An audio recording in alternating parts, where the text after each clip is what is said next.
Morning, all. All right. So it's chilly according to the heater, 53.7 degrees Fahrenheit currently. If you're Canadian, it's a little over 13 Celsius. On the set in here in the house. So, anyways, it's cold, which usually means that the rest of Canada is even colder. So, three games tonight. There's just the one at 4 o'clock Pacific, 7 o'clock Eastern. So this game will have my undivided attention for 2.5 hours, and then the other two get started. So relatively quiet night. This is the first of two meetings between the Jets and the Islanders. The second meeting will be February 26th. The Jets coming off of a Hellebuckian win against the New York Rangers. They're 35-21-1. They're second in the Central. They're close to being first in the Central, but they also have to beware because Colorado and Minnesota are both just 4 points back. Minnesota and Colorado both playing well right now, so yeah, Winnipeg's got to pick this up. On the Islanders front, they're 29-24-7. They're the number one wild card, but teams behind them have games in hand. Teams behind them who aren't playing tonight, so that puts a lot of pressure on the Islanders. They're 1 point ahead of Florida, 2 points ahead of Pittsburgh, and 3 points ahead of Detroit. But again, Pittsburgh and Detroit have a lot of games in hand here, and so does Buffalo, who aren't far behind that. So we'll see how things turn out tonight between these two. Let me know your winner in the comment section below, as well as for the other two games starting at 9:30 Eastern, 6:30 Pacific, beginning with the Chicago Blackhawks and the Dallas Stars. Dallas really needs this. I thought about wearing Dallas for the preview, but I thought, nah. So Dallas won the first meeting November 23rd by a score of 6-4. Sloppy game as I remember it. And then March 2nd and March 28th, these teams will meet again. Chicago, 19-32-5 on the season. Still 24 points behind Minnesota because Minnesota and Chicago both won last night. They are 2 points clear of the Anaheim Ducks, those Chicago Blackhawks. So I'm sure there's Blackhawk fans saying, wait, we're ahead of somebody? Yep. Dallas 30, 15-12 is their overall record. They're first in the Central, but very tenuous in that spot now. 1 point clear of Winnipeg and 5 points clear of Colorado and Minnesota. And again, with the way that things have been going for Colorado and Minnesota over the last couple of weeks, looking at Dallas and Winnipeg and their struggles, we could see a switch around with things in the Central not too far into the future. Also at 9:30 Eastern, 6:30 Pacific, the Calgary Flames in against the Arizona Coyotes. The first meeting, December 5th, Calgary won 3-2. The third and final meeting will be March the 14th. For the Flames, they're 26-20-11. They're 4 points back of the Minnesota Wild, that final playoff spot. They're 3 points ahead of Nashville. So Calgary finds themselves in a tough spot now, 4 points out of the playoffs. On the Arizona front, they're 20-28-9. They're 18 points behind Minnesota. They're tied with Vancouver in points. They're 2 points ahead of San Jose. And as I always say, with Arizona, if you take them lightly, if you don't, if you're not ready to work the full 60 minutes, they can beat you. So we'll see what happens tonight. So, moving on to news of the day. Dylan Larkin has been fined $5,000 for the cross-check on Oshie. Cross-checked him in the face. This has brought the usual guffaws from the audience for how small that amount is. But, I mean, the one thing with the fine is it goes into a player's support fund anyways. So, I mean, if the fine was bigger, the money just, I mean, it would help more players. But, again, it is collective bargaining agreement. That's why it's 5,000. That's why they always say the maximum allowable, because that's as far as they can go with it. So, yeah, Larkin with the 5,000. He might have got suspended if not for the fact that it was early in the game and he got thrown out of the game. So that kind of qualifies as a suspension. Kind of. Because they've used that argument before of, well, he got a game misconduct, so that we feel is enough. Ryan Johansen. Scary incident in last night's game against Vancouver. He was seen after the game in a walking boot, not putting any weight on his foot at all. And apparently he's going to have surgery. And it looked like it was a skate cut that he suffered to the back of the leg in last night's game. So that's going to be bad. That's got, that's created a situation now where for Nashville, a team that is not that far out of the playoffs, they got two choices here, as I see it. Poyle can put Johansen on LTIR because this is going to be a while before he comes back, right?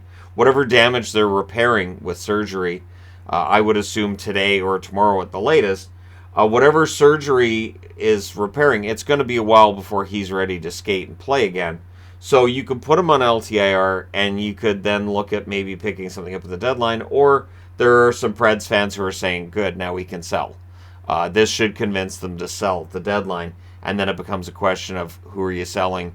It doesn't feel like there's that many sellers at this year's deadline, not when it comes to really prime players being available. I'm not sure with Nashville there'd be prime players available either. The Oilers last night. This was an interesting story. I thought I'd throw it on the board because I think it's historic. It feels historic. The Draisaitl and McDavid both hit milestones on the same goal. Draisaitl point number 700, McDavid point number 800. Absolutely remarkable. So that was on the same goal against the Flyers, and yeah, I mean the Oilers had a decent bounce back game eventually last night once you got to the third period. But yeah, Draisaitl, McDavid, these guys are fantastic. McDavid, I think the fifth fastest hockey player to reach 800 points in NHL history. Yeah, he's probably going to be pretty good for a while to come. I know that's a real hot take and all that, but he's probably going to be a pretty good player for quite some time to come. Carolina last night stayed hot. They're 13-1-1 in their last 15 games. They are getting closer to the Bruins for that number one overall spot. When you don't stop winning, that's what happens. Now, I don't know if they catch Boston. Boston's already had a little bit of a sag over the last few weeks, and then they've come out of that. But we'll see. If Carolina can keep pegging off wins at this rate, they may very well end up finishing first overall. And then we get into the President's Trophy curse discussion from there. But yeah, for Carolina, this might be the best regular season I've ever seen this team have.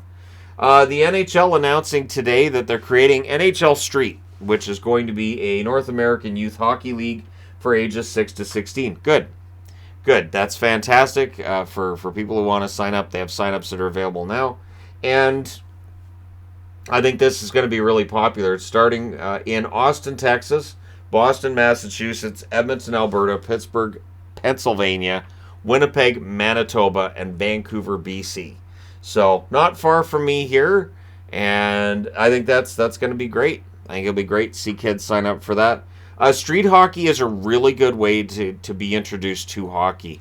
I know from having meetups, especially when we went to Seattle, there were a lot of people came out that had never held a hockey stick, never done anything like that. Well, obviously, you're not going to put them on skates. You're not going to entice them to get out on skates when they've never held a hockey stick. So you go out and you play on the street, and you have your ball, you have your court, and you're good.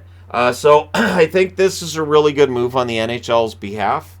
I know that street hockey, it doesn't feel like it's as popular now as it was, say, 20, 30 years ago when I was coming up. But at any rate, yeah, I'm glad the NHL's doing this. I think this will be good. And also, for people who get upset about the costs of ice hockey, street hockey's a little bit cheaper. I mean, and I say a little bit because if you're looking at all the equipment, it can still get pricey, but the street version is usually cheaper than the ice version. So it is a little cheaper for that. But they're also showing jerseys that they're going to have guys wearing, and it looks like it's going to be a lot of fun. Looks like it's going to be a lot of fun. So hopefully a lot of kids sign up, and it's a big hit, and they expand it to more locations than this the following summer. But that's where it's going to be this summer. It should be entertaining. Luke Schenn. So yesterday the Canucks decided, well, we're going to send him home for trade-related reasons. So he's in limbo, same as Gavrikov and Chychrun. Chychrun's not playing tonight either. He rejoined the Coyotes at practice yesterday, but they're not actually putting him in the lineup. So for Schenn, he's getting traded, and it's funny because the return for him, I think it's going to be like a third-round pick. I could actually see it end up being a fourth-round pick, maybe a B prospect. And when I see these kinds of trade things, I'm thinking, wouldn't we be better off keeping the player, find a way to re-sign him and keep the player? And I'm saying that as somebody who has for years said the Canucks don't value draft picks enough, but I don't know. He's a decent option for the Canucks. He's played well for Vancouver.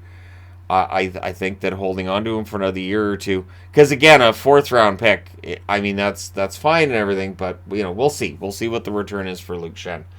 They may very well have multiple teams in on it. That may drive up the price. And if it becomes a second or a third can be good too. Again, it's going to depend on your scouting. The Vancouver Canucks with their scouting, very often it's been a problem of finding those hits outside the first round. That has been a problem for Vancouver, and that spans as long as I've watched them. There have been exceptions, sure, but it's been frustrating at times. Especially when you have a whole draft class and you're like, well, none of them are going to play in the NHL next, and then they don't. So, Ryan Reynolds. So when the Ottawa Senators said we're up for sale, Ryan Reynolds jumped on it. He is backing a bid that I don't think it's going to win. So the company he's backing, I don't think it's going to win. And Ryan Reynolds has put his weight behind it. Now Bill Daly also in an interview said that, I mean, they'd love to have Ryan Reynolds as part of it, and they'd love to have him as a spokesman for the league, kind of thing. But if he's not part of it, they're okay with that too. They don't see that as being a deal breaker. And I heard that and I thought, so it's going to be money over everything else. And I get it, but it's kind of what I was talking about in that video a couple weeks back about how, they go for the money now rather than the money long term, and not seeing the big picture, which is fine. It's fine. But everybody knows what Wrexham AFC is, right? So Wrexham FC. His football club. Is there an A in there? I think there is. Amateur football? Can't be amateur football club. They get paid. Anyways, so getting as I get sidetracked by everything, but I'm just making my point that it's a team I never would have heard of. So he could do for Ottawa a lot of wonders in terms of them selling merchandise, jerseys, all kinds of fun stuff for Ottawa. And so yeah, I do wonder if the NHL is going to make the right call here. Also, Bill Daly saying that the new building, it may not end up being in LeBreton. So this has people wondering if he is kind of coding out here that the leading bid could end up being one where we see a building that's not in LeBreton. They would really like it to be in LeBreton Flats. That's seen as a very central location, much better than where they are now in Canada. But there are other spots around Ottawa where they may be able to get land cheaper. They may be able to build cheaper.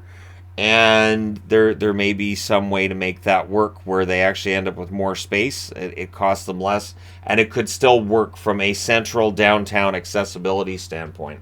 So I thought that was interesting because LeBreton's been kind of like the thing we've all focused on for years. And for somebody from the NHL to say, it may not be there. So this is all part and parcel of the process.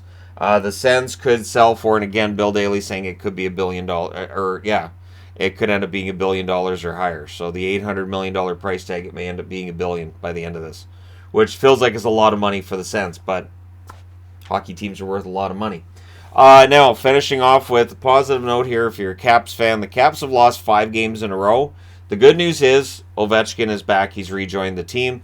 There's no word on when he's practicing or when he's going to play. My guess is it won't take him very long to get himself back onto the ice and be ready to play. I would think it'd be maybe he sets out the next game, but I don't think it'll be much beyond that. But we'll see, right? So all the best to Ovi, and hopefully he's okay. He's able to get out there and focus on playing, and everything's fine. But let me know your thoughts in the comment section below, as always. Don't forget to hit like and subscribe if you're browsing your way through. You just happened upon this video. Thank you guys so much for watching, for all your support. I will talk to you again soon.